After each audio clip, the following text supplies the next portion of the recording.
হয় না? ইয়াত বড়ো আছে না নাই? রাজবংশী আছে না নাই? বেঙ্গলী আছে না নাই? মুসলিম আছে না নাই? হিন্দি ভাষী আছে না নাই? সব আছে তো না? না মুসলিম নাই নাকি?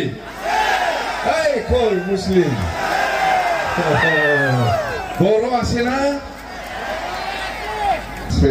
সব আছে। হিন্দি ভাষী আছে। কি লাগে? আমার দলত খাপ লাগে। সব জাতি জনগোষ্ঠী আছে, হয় না নয়?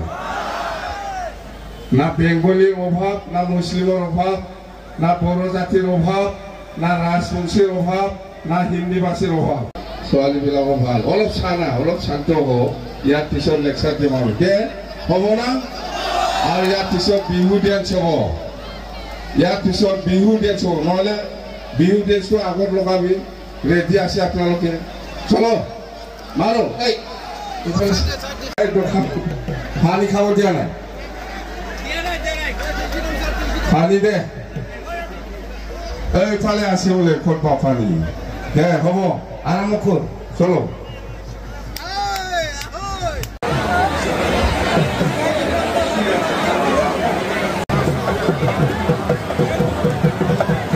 আৰু যিসকলে ষ্টেডিয়ামত আছে তেওঁলোককো আমাৰ মঞ্চৰ সন্মুখত অহাৰ মই অনুৰোধ জনাইছোঁ।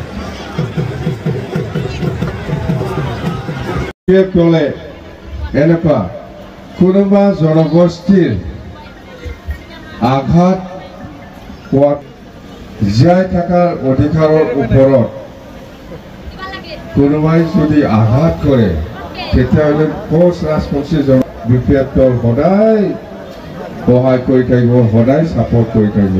আগতো ছাপোৰ্ট কৰি আহিছে, ভৱিষ্যতেও আমি সহায় কৰি যাম। কথা হৈছে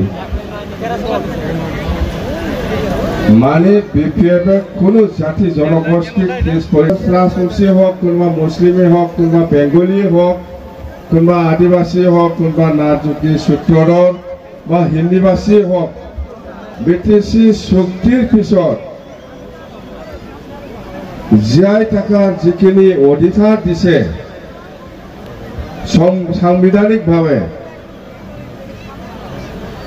সাংবিধানিকভাৱে যিটো জীয়াই থকাৰ যিটো অধিকাৰ দিছে সেইটো আজিলৈকে বাহাল আছে। বিপিএফ দল সদায় কোনো জাতিৰ ওপৰত আঘাত পোৱাকৈ আমি কেতিয়াও খাম, সেইটো নহয়।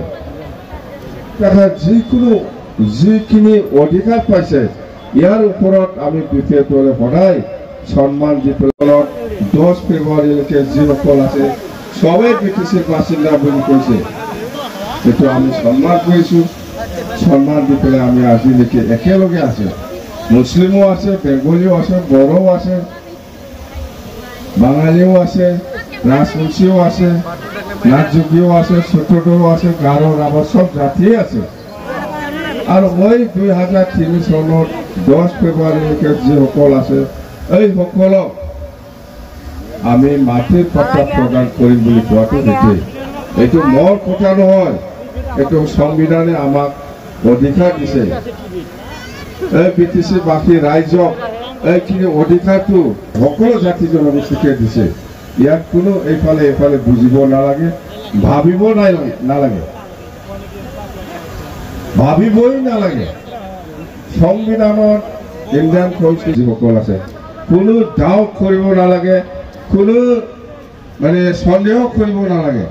আমি 2005 চনৰ যেটো প্ৰথম বিটিচি নিৰ্বাচন, এই নিৰ্বাচনৰ ভোটাৰ তালিকাটো চাই পেলাই সকলোকে মাটিৰ পট্টা দিয়া হ'ব বুলি আমি প্ৰচাৰ কৰি আহিছে আৰু এই হিচাপত আমি কাম কৰিম।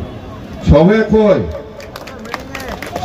কয় হয় মাটিৰ পট্টা দিম বুলি, কিন্তু আজি প্ৰমোদ বড়োৰ যিটো চুক্তি ইয়াতো উচ্ছেদ কৰাহে লিখা আছে, উচ্ছেদ কৰিম বুলিহে লিখা আছে। ইয়াত না বড়ো, না মুছলিম, না বেংগলী, না ৰাজবংশী, ইয়াৰ কোনো স্পেচিফিক দিয়া নাই। সবকে কৰা হ'ব বুলিহে চুক্তিত লিখি পেলাই আনিছে এই প্ৰমোদ বড়োৱে। তো কি হিচাপত মাটিৰ পট্টা দিম বুলি কৈ আছে? আপুনি চুক্তি কৰি আনিছে, ইলেকশ্যন কৰিব লাগে। আমি চুক্তি কৰি আনিছে 2003 চনৰ 10 ফেব্ৰুৱাৰীলৈকে যিসকল আছে সবেই বিটিচিৰ বাসিন্দা। আপুনি য'ত যেনেকৈ আছে এনেকৈ থাকিব, য'ত যেনেকৈ আছে এনেকৈ থাকিব। কথা কি বিটিআৰ মৰ্যাদা পোৱা নাই, মৰ্যাদা দিয়া নাই। পাৰ্লিয়ামেণ্টত লোকসভা বা ৰাজ্যসভাত বিল হিচাপে অহা নাই, পাছ হোৱা নাই, তেতিয়াহে আমি ক'ম এই চুক্তিটো সাংবিধানিকভাৱে মৰ্যাদা পাইছে বুলি। আজিলৈকে হোৱা নাই। লোকসভাতে হৈছে না ৰাজ্যসভাতে হৈছে।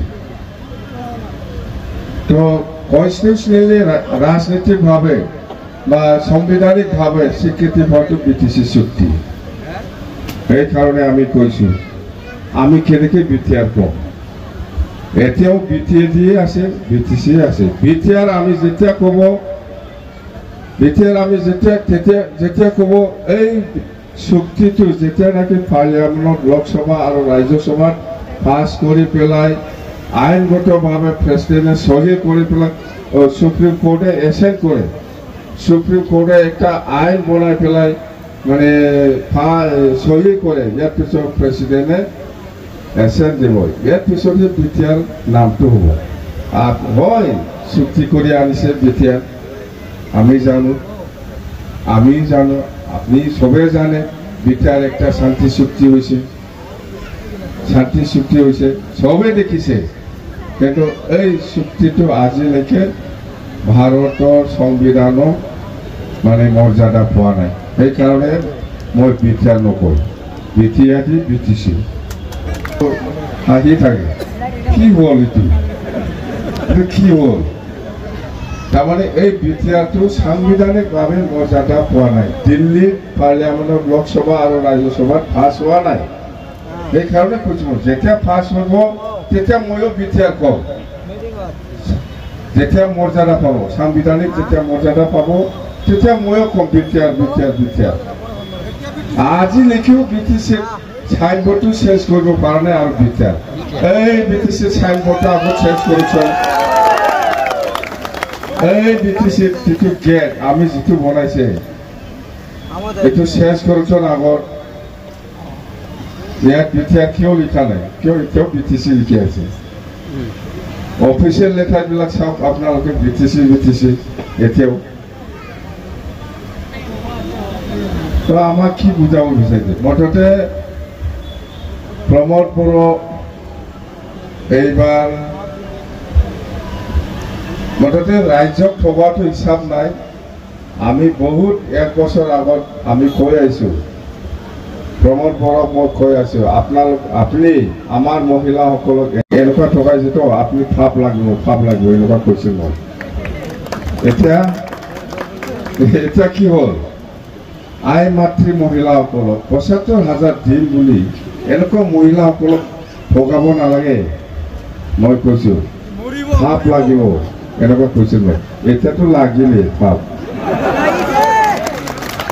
ইমান কষ্ট কৰি পেলাই মহিলাসকলক ঠগাই আছে। ৭৫,০০০ দিম। আমাৰ আই মাতৃ মহিলাও মিটিং কৰি যায়, নাপায়, আজি পাব কালি পাব, এনেকুৱা সেলফ হেল্প গ্ৰুপৰ নামত মিটিং মাতি শেষ। ইহঁতৰ মিটিঙত মানুহ নাযায়। UPPৰ মিটিঙত কি কৰে ইহঁতে? এই আজি পইচা বিতৰণ কৰিব, চেক দিব, সেলফ হেল্প গ্ৰুপৰ আত্মসহায়ক গোটত ইমান পইচা দিব আজি সবে মানে আমাৰ মহিলাসকলে পাব বুলি বিশ্বাস কৰি পেলাই যায়, কিন্তু লাষ্টত নাই। এনেকুৱা কিমানবাৰ ঠগাইছে আমাৰ মহিলাসকলক। আৰু কেতিয়াবা সেই ক্লাবৰ এনেকুৱা চেক দিব 2 লাখ, কেতিয়াবা 1 লাখ, কেতিয়াবা 50,000 এনেকুৱা চেক দিব বুলি মাতি মিটিং কৰি আছে। নহ'লে UPPৰ মিটিং আছে বুলি প্ৰমোদ বড়ো বা UG ব্ৰহ্ম বা কোনোবা এই খাম্পা চন্দনতে ফৰকচন এই আজি UPPৰ পাব্লিক মিটিং আছে এনেকুৱা বজাই দিয়কচোন। এই মিটিঙত মানুহ যায় নেকি? ইহঁতে কিহক কেনেকুৱা মানুহ মাতে? সেলফ হেল্প গ্ৰুপত পইচা দিব, বা এনেকুৱা উঠাই লৈ যাব, হয় না নহয়?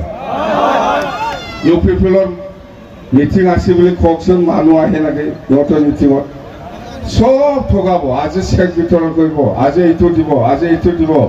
গাঁৱে এই চেয়াৰমেন মেম্বাৰসকলে ক'ব, গাড়ী দি উঠাই লৈ যাব, লাষ্টত এনে ৰাজনীতি মিটিঙে নাই 10,000 চেগো নাই 1 লাখ চেগো নাই 50,000 চেগো নাই এনেকুৱা আজি নেকিও ঠগাই আছে এইটো ভাৱ নালাগে কি হ'ব এইটো মানুহক এনেকুৱা ঠগাই নেকি ধৰ্মৰ নামত এইটো মন্দিৰত 2 লাখ টকা চেক দিব চেকত পইচাই নাই খালি 2 মাহ পিছত পাব ইমান নেকি ঠগাই জানে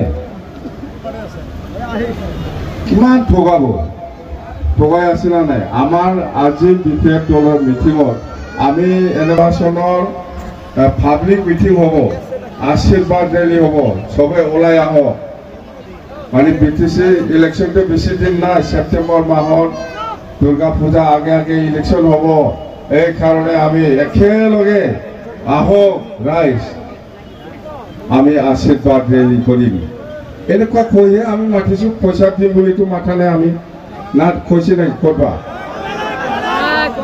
আই মাতৃসকলক ক'ব লাগে আমি পইচা দিম বুলি কৈছে আপোনালোকক মহিলাসকলক